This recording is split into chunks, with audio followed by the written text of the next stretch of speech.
तो ये good governance बहुत मैटर करता है, बहुत किसी भी राज्य और विचार मिलता है, विचारधारा मिलता है। इस वजह से हम लोग ना मतलब तेजस्वी प्रसाद यादव जी के साथ आ गए, राजद में आ गए। पूरे पार्टी जो है आरजेडी पूरे बिहार के हर विधानसभा पे मजबूती के साथ लड़ेगी। नमस्कार, मैं प्रशांत और आप देख रहे हैं द एच न्यूज़। देखिए, बीते दिनों जगदेव प्रसाद का पुण्यतिथि मनाया गया, उनका शहीद दिवस मनाया गया। इस मौके पर तेजस्वी यादव जी के साथ मंच पर एक महिला थी जिनको लेकर खूब चर्चा हुआ।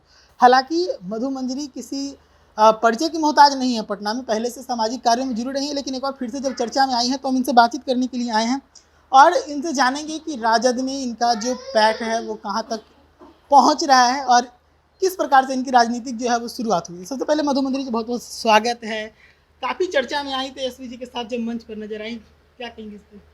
बहुत बहुत धन्यवाद। चर्चा में तो आप लोग की वजह से, आप लोग ने रिकॉग्नाइज्ड किया, बिहार ने माना, तो चर्चा में है। ये सब आप लोग की वजह से है, इसलिए आप लोग को बहुत बहुत धन्यवाद। आदरणीय तेजस्वी प्रसाद यादव जी को धन्यवाद। शुरुआत कैसे हुई थी? आप तो सामाजिक कार्य में थे, राजनीति में कैसे आना हुआ?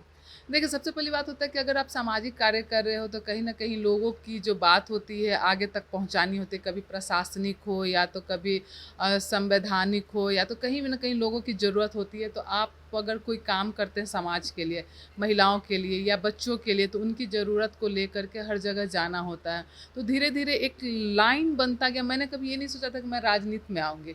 राजनीति से तो मैं काफ़ी दूर-दूर थी। मेरे फैमिली में, पूरे ख़ानदान में कोई राजनीति में नहीं है।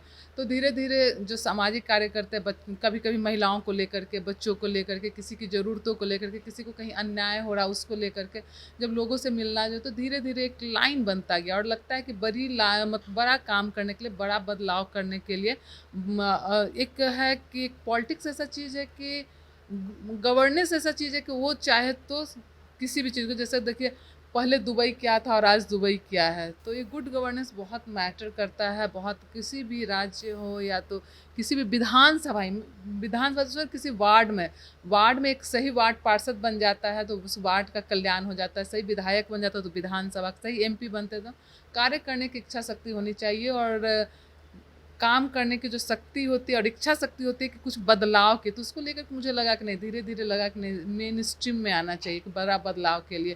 क्योंकि सामाजिक कार्य तो मैं कर ही रही थी, बहुत सारे बच्चों को पढ़ाना, महिलाओं को रोज़गार के लिए, स्वरोज़गार के लिए प्रेरित करना, उनको ट्रेनिंग करना और इस तरह से काम मैं कर रही थी। लेकिन लगा कि नहीं, बड़ा काम करना है तो फिर खुद से अगर किसी के पास जा रहे हो पैरवी करने के लिए, तो आपका खुद में ताकत बनता है, अगर ताकत बनता है तो आप समाज के लिए बड़ा काम कर सकते हो।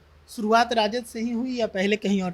आज शुरुआत तो कहिए कि इसको बोल नहीं सकते, एक सामाजिक कार्यकर्ता होते होते धीरे धीरे मैं उपेंद्र कुशवाहा जी से जुड़ी। उस उपेंद्र कुशवाहा जी से जुड़ने के बाद मुझे अच्छा लगा काम करना, सब चीज़ था मतलब। लेकिन उसके बाद हो गया कि वो अपनी पार्टी को, वो राजद में ही थे, से अलग होकर के वो उन्होंने अलग हो गए। फिर बाद में देखिए इलेक्शन लड़ा लोगों ने, फिर उसके बाद वो पार्टी को जब विलय कर रहे हैं तो हम लोग को लगा कि जो हमारी विचारधारा है, हम लोग की विचारधारा आदरणीय तेजस्वी प्रसाद यादव जी से मिलती है। इसलिए हम लोग लगा कि नहीं, अगर ये अपनी पार्टी को ख़त्म कर रहे हैं तो फिर हम लोग सारे, जितना खास करके मैं कुशवाहा समाज से आती हूँ, तो जितने कुशवाहा समाज के जितने नेता थे वो सारे राजद के और आदरणीय तेजस्वी प्रसाद यादव जी में भरोसा कर करके, और लगा कि नहीं, यहाँ पे काम करने का मौका मिलेगा और विचार मिलता, विचारधारा मिलता है। इस वजह से हम लोग ना मतलब तेजस्वी प्रसाद यादव जी के साथ आ गए, राजद में आ गए। अभी प्रदेश उपाध्यक्ष हैं, बहुत जल्दी जो है आप यहाँ तक पहुँची हैं। इससे पहले क्या क्या जिम्मेदारियाँ आपको मिली थी राजद में?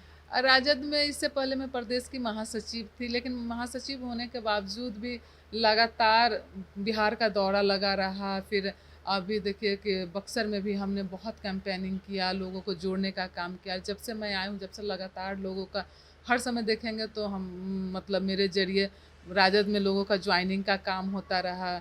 तो इस तरह से और आज भी लगातार काम कर रहे हैं और पार्टी ने भरोसा जताया, आदरणीय तेजस्वी प्रसाद यादव जी ने भरोसा जताया, आदरणीय जगदा बाबू जी ने भरोसा जताया। तो मैं पूरी कोशिश करती हूँ कि उनके भरोसे पे जो उन्होंने जिम्मेवारी दी है उस पर खरा उतरूँ। पिछले लोकसभा में भी उन्होंने जिम्मेवारी दी थी, लोकसभा के प्रभारी बना करके भेजा था बांका, और अभी फ़िलहाल अभी ये सीतामढ़ी का प्रभारी बना करके इन लोग भेजे। कल भी मैं दरभंगा से मुजफ्फरपुर से आ रही हूँ, प्रेस कॉन्फ्रेंस कर करके कि नेता का जो प्रोग्राम है उसको लेकर के। तो लगातार जो पार्टी जिम्मेवारी देती है उस पर कर रहे हैं। अभी कार्यकर्ता संवाद यात्रा शुरू हुआ है ऐसे तेजस्वी जी का, इसमें क्या भूमिका होने वाली है? इस भूमिका में मैं उसी के तहत मैं कल मुजफ्फरपुर से आई हूँ प्रेस कॉन्फ्रेंस कर करके नेता का जो प्रोग्राम है उसके बारे में मीडिया को बता करके। और इसके बाद अभी मुझे इसको लेकर के सीतामढ़ी का प्रभारी भी बनाया गया है। पूरा जिला का सीतामढ़ी जिला का प्रभारी हूँ मैं। तो अगले 2-4 दिन में मैं सीतामढ़ी जाऊँगी और अभी वहाँ रहना भी होगा लोगों को के बीच में। और ये जो प्रभार है पूरा विधानसभा तक है। राजद में एक मजबूत लेडी का चेहरा अब आपका बन चुका है। 25 में विधानसभा चुनाव है, कोई तैयारी उसकी चल रही है? देखिए तैयारी तो पूरे बिहार में चल रही है कि हर विधानसभा पे मजबूती के साथ लड़ना। कोई एक विधानसभा नहीं है कि जहां मधु मंजरी लड़ेगी वहीं। और पार्टी ने मुझे अभी जिम्मेवारी दी है सीतामढ़ी को मजबूत करना है, वहाँ पे काम करना है अलग अलग। तो पूरे पार्टी जो है आरजेडी पूरे बिहार के हर विधानसभा पे मजबूती के साथ लड़ेगी। और हम लोग हर विधानसभा पे काम कर रहे हैं कि जो प्रत्याशी जहाँ से आए वो मजबूती के साथ जीते, लड़े, बूथ का मतलब बूथ तक लोग हों, ये हमारा मेन लक्ष्य है। और जब उस समय हमारे आदरणीय नेता को लगेगा कि मधु मंजरी को कहीं लगाना चाहिए, लड़ाना चाहिए, कहीं ऐसा समीकरण है तो ठीक है, अदरवाइज पार्टी के लिए खड़े हैं, लगे हैं, जो होगा देखा जाएगा। चलिए, तो हमारे साथ मधु मंजरी जी थी, सामाजिक कार्यकर्ता रहीं, अब राजनीति में एक एक्टिव फेस हैं राजद की तरफ से, अपनी बातों को मजबूती से रखने के लिए अब इनको जिम्मेदारी भी मिली हुई है, प्रदेश उपाध्यक्ष भी हैं। इनसे बातचीत किया हमने, आपको क्या लगा आप भी अपनी राय कमेंट सेक्शन में रखिए। जुड़े रहिए दैनिक न्यूज़ के साथ। धन्यवाद।